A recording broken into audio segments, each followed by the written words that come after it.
വിട്ടോ വിട്ടോ വിട്ടോ. നിങ്ങൾക്ക് ഇതുവരെ നീ അല്ലെങ്കിൽ എന്റെ ബാക്കിൽ കൂടെ എന്തുകൊണ്ട് നിങ്ങളെ കാണാല്ലേ? ഞാൻ ചേച്ചിനെ കാണാൻ വന്നത്. എനിക്ക് നിന്നെ കാണാലോ. നീ ചേച്ചിയെ കാണാൻ വന്നപ്പോ എനിക്ക് നിന്നെ കാണാൻ. ഞാൻ എന്റെ അടുത്ത് ഇങ്ങനെ പറഞ്ഞു പാലാരിവട്ടത്ത് ഇങ്ങനെ രമ്യ ചേച്ചി ഉണ്ട്, അപ്പൊ ഞാൻ വിചാരിച്ചു രമ്യ ചേച്ചിനെ കാണാൻ. അല്ലാതെ നിങ്ങളെ കാണാൻ ആരെങ്കിലും ഇവിടെ വരെ നീ ആയിരുന്നു കുറച്ചുകൂടെ കണ്ണി കുത്തി ഒന്നും കൂടെ കുറച്ചും കൂടെ സർപ്രൈസ് അങ്ങോട്ട് എത്തിയില്ല. ഒന്നും കൂടെ വിചാരിച്ചു ഞാനായിരിക്കും എന്നുള്ളത്. ഇല്ല, ഞാൻ പിന്നെ രാസയ്യോ എന്ന് പറയാൻ വന്ന പിന്നെ ഐ നോ ദാറ്റ് പിന്നെ പറയുന്നത് എനിക്ക് അറിയായിരുന്നു. ഇദ്ദേഹമാണ് നമുക്ക് കുറച്ചു മുമ്പേ ലെറ്റർ എഴുതി തന്നത്, മനസ്സിലായോ? ഞാൻ ഇത് വേറെ ഒരു എഴുത്തെഴുതി എനിക്ക് അയച്ചേക്ക്. മറ്റേ പോസ്റ്റ് കണ്ടിട്ട് എനിക്ക് ഇപ്പൊ എല്ലാരും ലെറ്റർ ഒക്കെ പറഞ്ഞില്ലേ, എല്ലാരും ഈ പറഞ്ഞ പോലെ മെസ്സേജ് അല്ല അയക്കുന്നത്. ഞാൻ അറിഞ്ഞില്ല. പിന്നെ എന്തല്ല സുഖന്നെ? നീ എന്നെ ഇങ്ങനെ കുറച്ചു നേരം വിഷമായിരുന്നു, പക്ഷെ കണ്ണൊക്കെ പൊത്തി കഴിഞ്ഞപ്പോ എനിക്ക് സുഖം തന്നെ. മറ്റേ സലിമോനോട് പറയണ പോലെ ഒന്നുകൂടെ പൊത്തു. ശരിക്കും അത് മനസ്സിലായില്ല. നീ പൊത്തി കഴിഞ്ഞാൽ എനിക്ക് കറക്റ്റ് ആയിട്ട് എസിയിൽ നിന്നിട്ട് തണുത്തിട്ടായി ഞാൻ ഇത് ഏതായി രൂപം നിന്നെ ഇങ്ങനെ കാണാൻ ഭയങ്കര പാടാണ്, അല്ലെങ്കിൽ ഭയങ്കര ഫാഷൻ. കാവിലെ ഭഗവതി, കാവിലെ ഭഗവതി. ചേച്ചി സുഖമായിട്ടിരിക്കണോ? എന്തോ സുഖമായിട്ട് സുഖം സുഖം സുഖം. ഇത് നല്ല കുറിയൊക്കെ തൊട്ട് അതെന്താ കുറിയൊക്കെ തൊട്ട് വന്നേക്കണേ? അത് മണിക്കുട്ടൻ ഞാൻ മുത്തപ്പനായിട്ട് അഭിനയിച്ചാണല്ല, ഞാൻ റിയൽ മുത്തപ്പനല്ലേ. അത് ഞങ്ങളെ നാട്ടിലാണ്, ഞാൻ കണ്ടിട്ടുണ്ടായിരുന്നു. നാട്ടിൽ പോയപ്പോ ഇങ്ങനെ ഒരു പോസ്റ്റർ ഒക്കെ ഉണ്ട് അവിടെ പറശ്ശിനിയില്. അവിടെ ഐ ഫെൽ വെരി യുനോ ഞാൻ പറയണമെന്നുണ്ടായിരുന്നു, വെരി പ്രൗഡ് ഓഫ് യു. അങ്ങനെ ബിക്കോസ് മുത്തപ്പൻ എന്ന് പറഞ്ഞത് അത് ഞങ്ങളുടെ അവിടെ തന്നെയാണോ? അമ്പലത്തിനടുത്ത് തന്നെയാണോ? അമ്പലത്തിനടുത്തല്ല, തളിപ്പറമ്പാണ്. കാണുന്നതൊക്കെ ഉള്ളൂ. കണ്ണൂരിന്റെ സ്വഭാവമൊക്കെ ഉണ്ട്. മറ്റേ വാളിൽ അതെ, എടുക്കേണ്ട സമയത്ത് എടുക്കണ്ടേ. അപ്പൊ സൂക്ഷിച്ചോ മോനെ ദിനേശ. എന്നാൽ ഋതുവിന് എന്തൊക്കെ അറിയാം നമ്മുടെ മണിക്കുട്ടനെ കുറിച്ചുള്ള രഹസ്യങ്ങൾ വല്ലതും അറിയാമോ? പരസ്യമാക്കൂ അതൊക്കെ. അതൊക്കെ പരസ്യമാക്കിയിട്ടുണ്ടെങ്കിൽ I don't think so my stone മേക്കേഴ്സിന് താങ്ങാൻ ഞങ്ങൾക്ക് താങ്ങാൻ പറ്റുന്ന ലെവലിലുള്ളത് പറഞ്ഞാൽ, അല്ലെങ്കിൽ ഈ ഒരു എപ്പിസോഡ് പോലും അപ്പുറത്തേക്കാണ്. കാരണം ഇനി ഫസ്റ്റ് ആണ് എനിക്ക് തോന്നുന്നത് ഇങ്ങനെ ഒരു കോൺവെർസേഷൻ. ഞാനാണെങ്കിലും ഭയങ്കര നെർവസ് ആയിട്ടും കുറച്ച് ഫോർമൽ ആയിട്ടും ഒക്കെ നിങ്ങൾ ഇരിക്കാൻ പോണത് അല്ലേ? അപ്പൊ ആൾക്കാർ ഇരിക്കുന്നത് ഇതിങ്ങനെ ഒന്നും അല്ലടാ, അല്ലെങ്കിൽ നിങ്ങൾ തമ്മിലുള്ള എന്ന് പറഞ്ഞാൽ എടാ വാടാ പോടാ സ്റ്റൈൽ അല്ലേ?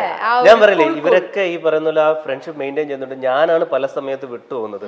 ഇവര് ട്രിവാൻഡ്രത്ത് വരുമ്പോഴോ അല്ലെങ്കിൽ ഞാനാണ് ചേട്ടാ ഇവിടെ ഉണ്ടോ, ചേട്ടാ എന്താണ് വിശേഷങ്ങൾ, അപ്പൊ വീട് പൂട്ടി പോകും.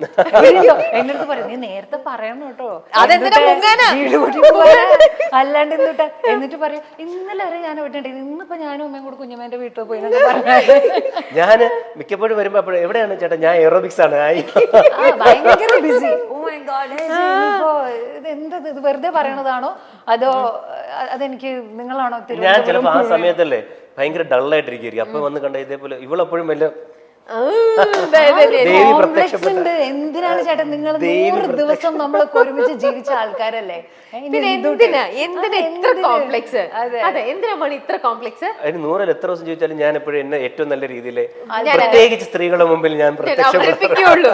അവിടെ നിങ്ങൾ പറഞ്ഞ് കംപ്ലീറ്റ് ചെയ്യാത്തൊരു സംഭവം ഉണ്ട് ബിഗ് ബോസിൽ. നിങ്ങൾ രണ്ടുപേരും കൂടെ ചേർന്ന് മുഴുവിപ്പിക്കാത്ത എന്തായിരുന്നു ആ സംഭവം? നമുക്കത് വീഡിയോയിലേക്ക് നോക്കിയാലോ? എന്താണെന്ന് പറ്റി പറയുകയാണെങ്കിൽ ആരൊക്കെ ഋതുവിനെ കളിയാക്കി പാട്ട്, മറ്റേ പാട്ടിന്റെ പേരെന്താ, രാസയ്യോ, ആ പാട്ട് കേട്ട് മടുത്തു എന്ന് ആര് പറഞ്ഞാലും എന്നെങ്കിലും ഋതുവിന് അത് പാടണമെന്ന് തോന്നുന്നെങ്കിൽ എന്റെ ചെവിയിൽ വന്ന് പാടുക. ഈ കാതുകളെന്നും നിനക്ക് ഓപ്പൺ ചെയ്ത് വെച്ചേക്കുന്നതായിരിക്കും. അത് ഋതുവിന്റെ എക്സ്പ്രഷൻ കേട്ടോ, അവന്റെ ഒരു കാത് സാധാരണ ഇവിടെ അങ്ങനെ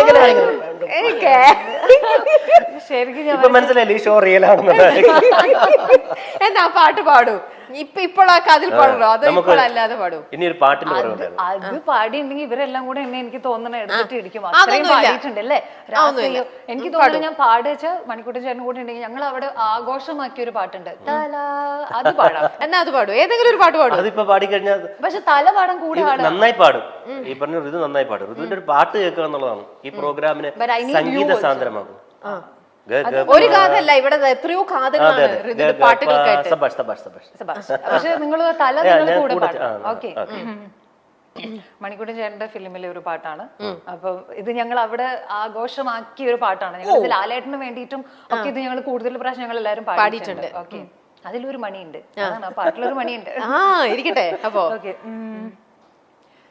നൊമ്പരം കളയും നാളം നീ, സ്നേഹമണിനാദം നീ, ജീവിതം വെറുതെ വാടുമ്പോൾ കുമ്പിളിൽ നിറനിറയെ നീ തുള്ളിത്തുള്ളും മധുവല്ലേ, നീയുള്ളിനുള്ളിൽ നാനവല്ലേ, നീ തീരത്തുള്ള തണലല്ലേ, എരിന്റെ തിരിയേ നല്ലിടയനു നീ.